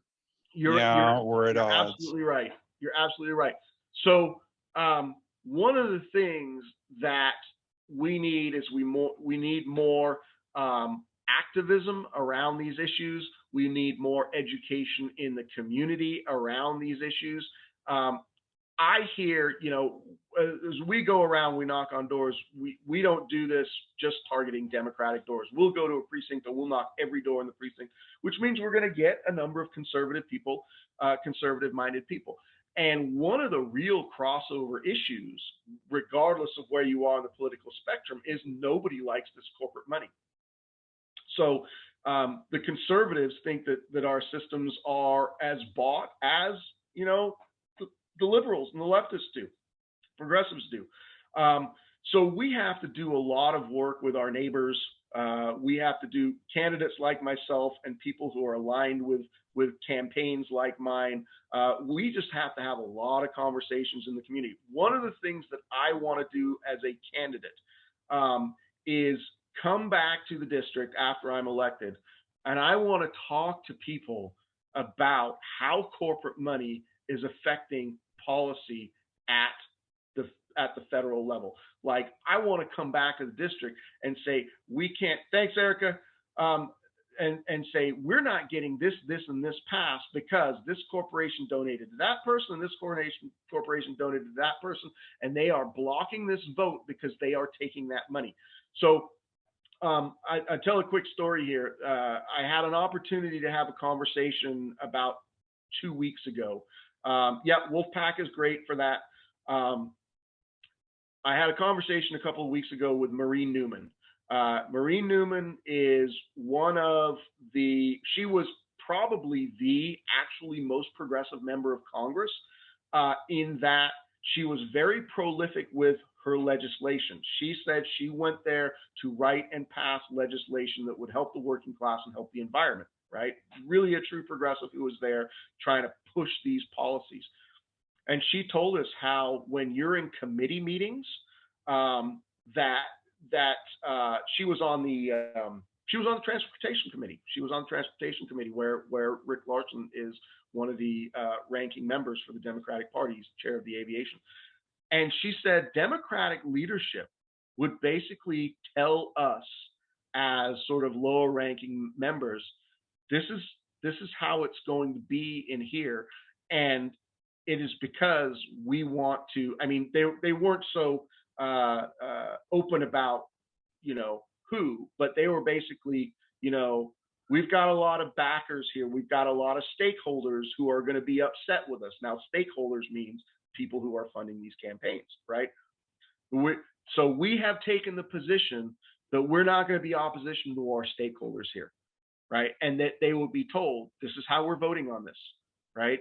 So not progressive legislation getting passed, but corporate-backed legislation getting passed because of the corporate money that was in the system. She came, I had this meeting with her 2 weeks ago, and she was like, people really don't know how bad it is, but it is really bad.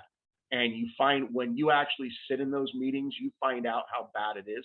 Well, she got ousted, so she's not going to be a congressperson anymore after this year. The Illinois state legislature, which is 2/3 Democratic controlled in both the House and Senate, they redrew the districts so that she was going up against Chuy Garcia, who was another really good progressive out of Illinois. She basically said they redrew our districts to pit one progressive against another. She said, I wasn't going to primary Chuy Garcia because he's a great progressive. I'm not going to primary him. So she went back to her old district to primary a sitting kind of corporate conservative, and she lost that primary. But that's the Democratic Party establishment literally Xing a progressive out of Congress through redistricting. And she said, yeah, they targeted me. She was very open about that. Now she's out of it now, so she's free to speak her mind on whatever. She was like, yeah, they targeted me. But that's also what we're fighting against. It's not, we're fighting against a party establishment that also is hostile to progressives, and we have to recognize that. That's one of the reasons I'm picking up this fight against Rick. And I think if I just go out in the community and I'm just telling the truth about these issues, people are going to be like, oh, yeah, we really do need a change in our politics, because it's ugly. Like when you get on the inside, I probably don't even really have any inkling in my mind of what I'm going to be facing when I get there. I'm prepared to resist all of it and to come back to this district and tell the truth about what's going on with our politics. I think that's the way we get the change. We have people who are willing to come back and say, this is how bad it is. You want to know why we can't get housing for everybody? Let's talk about the real estate investments in our Congress. They're why we aren't getting this. Well, we certainly don't want civil war again. Nobody wants that. Of course not. And Bernie always says a social revolution. You say a call to activism. I totally agree. The sheep need to become lions. And I think people like yourself fighting the good fight, and Bernie and Warren and so on and so forth. Yeah, I just don't want you to give up, keep on fighting. Well, I'll tell you what, Vaughn, I've been doing this not like in the political system, but I've been an activist for over 30 years. And I have met with some real ugliness from the establishment over the last few years. Certainly, once we get past the primary, they are going to pull out the stops. They're going to try and smear me. They're going to try and, they'll call me all sorts of names. They'll call me a commie. I'm ready for all of it. We just have to go back out in the district. We have to talk truth to people. That's really what it comes down to. Thank you. Absolutely. I appreciate the question. Cole, I'm going to open the door and let my cat out, but Cole, you're next.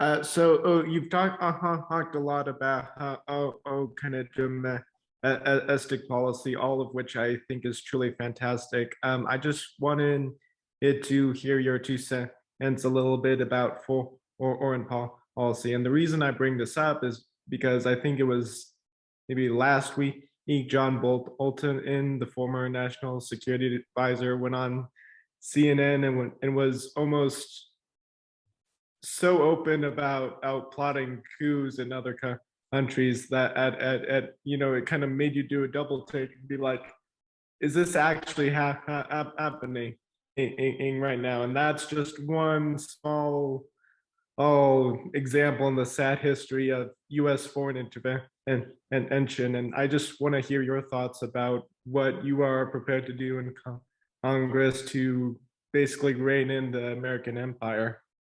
Yeah, and really glad you framed it that way, because this is empire. We are talking about trying to have just global hegemony around the world, and bend other people to our will.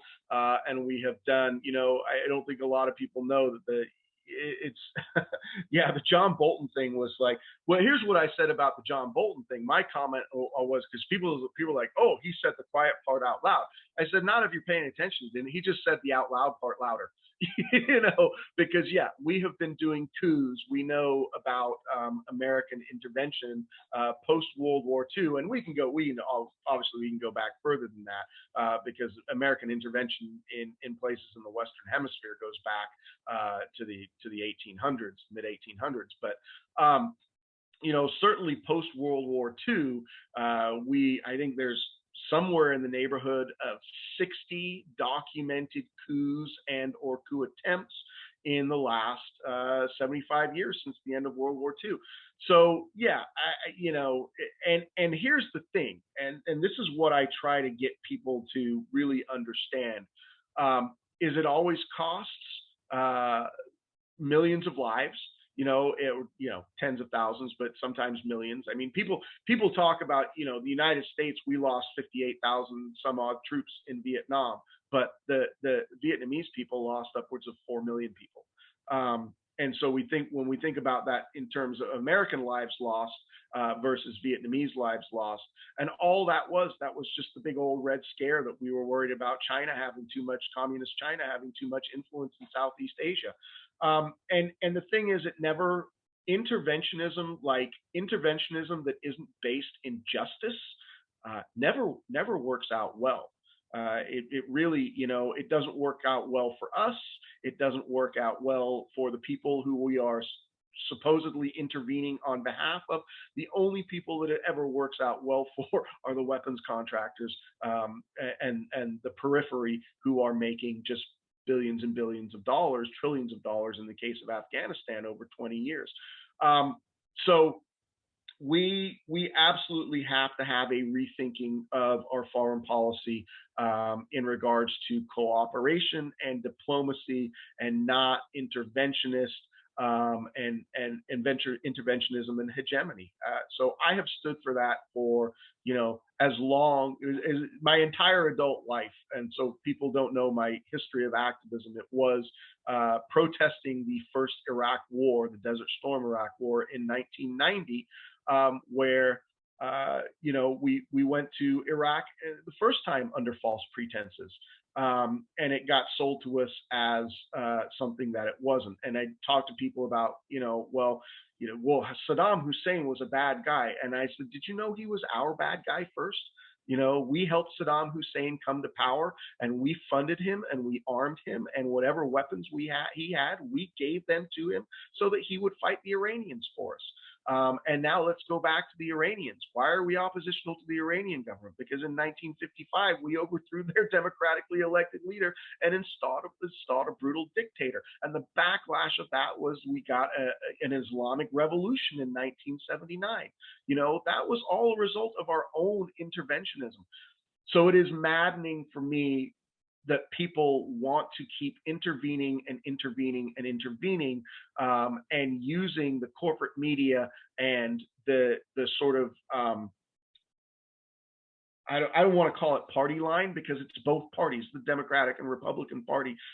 They both are on the hook to the war machine, and and of course it's the fossil fuel industry that's involved in this also, because most of this comes down to we're trying to maintain control of some resources. I say this about Ukraine, and we would not be in Ukraine if Ukraine did not have massive amounts of oil and gas, right? If they were a non-resource heavy country, we wouldn't be there. And I always use the example of Rwanda. We knew that there was a humanitarian crisis in Rwanda. Why did we never go to Rwanda? Well, Rwanda doesn't have anything that we want, so we always have to look to those resources in terms of why we are, and we have to question everything. We have to question everything.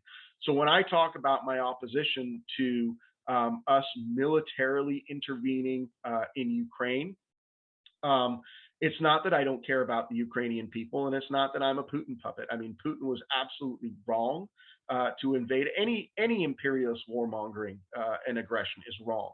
So Putin was wrong to intervene, and we need to do anything that we can to make sure the Ukrainian people are safe in terms of humanitarian aid, in terms of refugee support. And I do want to note that people are very, very quick to support Ukrainian refugees where they are not. Thanks, Michael. Appreciate it. Where they are not so quick to support refugees coming from Central and South America who are also fleeing economic oppression and political oppression and brutal dictatorships, many of whom we have had a hand in supporting ourselves in terms of foreign policy. So it's a mess. I mean, our foreign policy positions are absolutely a mess, and we need to have, and I don't think we have a lot of moral clarity about it because of the fact that we have basically weapons contractors in control of our government. So I think we would do much better for the people of the world with our wealth and our resources if we supported the people of the country in their own efforts towards democracy, rather than trying to thwart their efforts towards democracy. And we would have people in the world having a better feeling towards us as the United Nations, because a lot of people around the world do not look at us as the good guys, right? But if we were helping them build their healthcare systems and build their utility systems, and not trying to exploit them for our own corporate gain, we would have a lot of goodwill around the world. But we don't approach things in that way. We want to manipulate, we want to exploit, and it backfires on us in ways that we can't imagine. And I worry terribly that the Ukraine intervention is going to backfire, and it's going to backfire horribly, and we're going to end up with nuclear war. And I said, Hugh, you'll remember this. I said this at the Bellingham event, that we. If Putin is as crazy as everybody seems to think he is, if he's as much as a megalomaniac as everybody seems to think he is, why are we giving him reasons to push a button? Because if he doesn't care and he doesn't care about human life, I think we are doing a lot to provoke right now. And the other thing is, the very troubling thing about our foreign policy in regards to Ukraine is that seeking ceasefire is not part of our foreign policy right now. And that should be the highest priority, right? Stop firing of guns and dropping of bombs and do what is needed to do to bring people to the negotiating table. And part of the problem with that from the United States perspective is that we say, oh, well, we may have to give Putin something that he wants. My answer to that is it going to stop people dying, right? So it is, I don't think it's our position to get involved in a civil war in Ukraine, in the Donbass region, where there are legitimate, some people's freedom fighters are another person's terrorists, right? This is like, who are we to make that decision? That's not even our own direct sphere of influence right there. It doesn't even really affect us directly in terms of our own national defense. At least that's my opinion of it. So what we should be doing is we should be good faith negotiators, helping people come to the table and saying, first of all, how can we get everybody to put down their guns? The very first thing we've got to do is we have got to put down our weapons, and then see what we can come to an agreement on. But we don't approach our foreign policy that way at all. We approach our foreign policy as here is what we are going to demand, and anything that is outside of those demands, we're not even gonna, we're not gonna negotiate towards. So that's my opinion on that. It's deep, and I'll say this again. I don't believe that my opinions are popular when it comes to foreign policy, because we have been so conditioned in this country to be sort of, rah rah, America number one, what America wants, America gets, and we're the best. And I think that's a false narrative.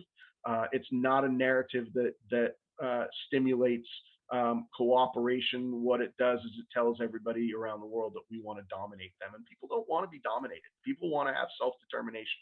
The best thing that we can do is to promote self-determination around the world. Okay, so it's now 2:00. Michelle has dropped something else in the chat, and we've just had one more person join us. So, but up to you, because I think there's an afternoon canvassing going on. So, okay, the Moore versus Harper thing. That is the ruling that will potentially allow state legislatures and governors, I think, but whoever's in control of the state itself, to disregard an election and essentially put the electors in who will vote for whatever, So, for instance, let's say the popular vote in Montana went towards a Democratic presidential candidate, that if the Montana state legislature was Republican, those Republicans would be able to disavow or disallow the popular vote within that state and put the electors in for whoever their preferred candidate was. Completely, obviously, undemocratic. I can't imagine that if that SCOTUS ruling passed, that there wouldn't be such an outcry in this country that democracy is over. That we have these series of sort of mask off events about how democratic we actually are as a country, but that one passing would be bigger than anything that has passed up to date. That people would say, you know what, our vote really doesn't matter. And we certainly don't have a democracy. So I don't know where that one's going to go. But if that thing passes, boy, people would have to be out in the streets, and have to be out in the streets like daily. So there we go. What can you do from Florida to help, Monica? We are trying to get our phone banking operational. Scott, do you have any updates on where our phone banking is right now? I know we're very close. We are very close. Basically, all I need is to take some time to actually make it happen. I have all of the figured out about what needs to happen. I just need a clear head and some time. And okay.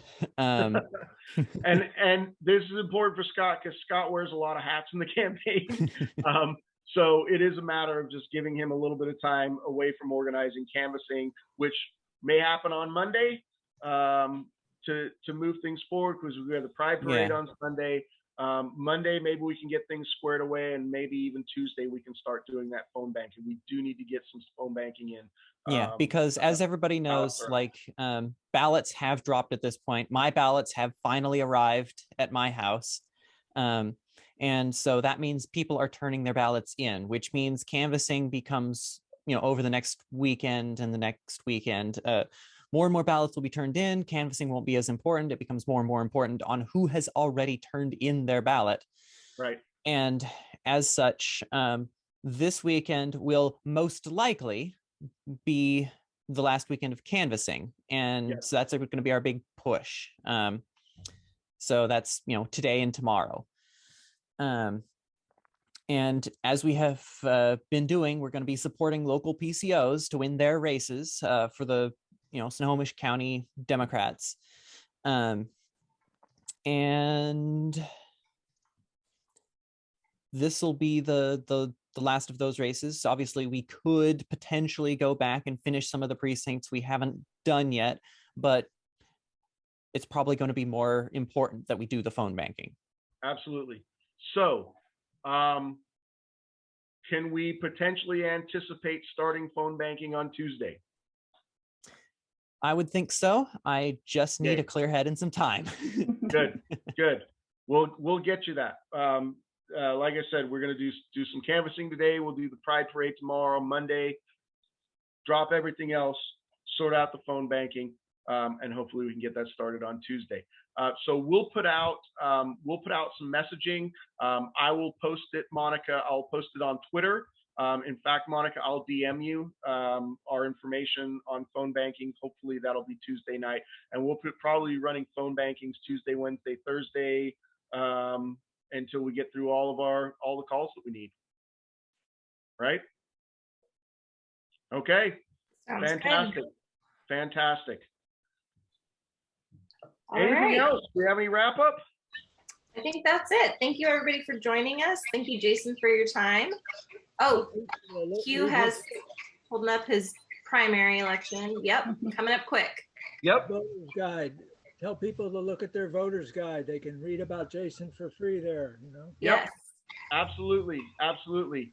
I want to close out. Thank you, Patricia. I want to close out by saying that I have an excellent feeling about this upcoming primary.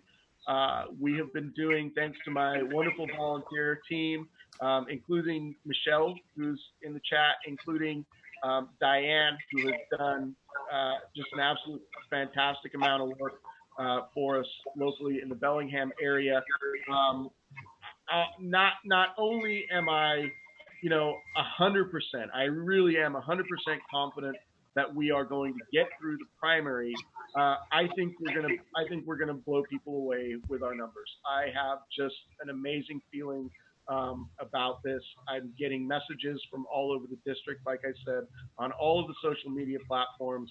People, my whole family has voted for you. We're telling all of our friends, we've got our ballots. And I wanted to say, that the Democratic Party establishment, I mean, let's just get real here. The Democratic Party establishment bemoans the fact that they can't get young people interested and active on their corporate middle of the road platform that does not speak to the future that these young voters need. And that's really going to be the difference here for my campaign is, I said this in a meeting with the Camano Island Democrats 2 months ago. I said, if you want young people to get out and vote, and let's note also with the polling on Joe Biden's numbers that the worst demographic by far for Joe Biden is the 18 to 29 demographic. But if you want to turn out those people and you want to get those people politically active and on your side, you have got to give them something to vote for. And that's what we're doing in this campaign. And you guys are all helping, and I could not be more thankful. Yes. Sounds good. All right. All right. Thank you, everybody. I appreciate everybody immensely. I don't know what to say. I had a great time talking with everybody. Can I just say one thing? Can I just say one thing? If anybody sees a person with whole Washington and a clipboard, make sure you sign it. It's for universal health care for Washington.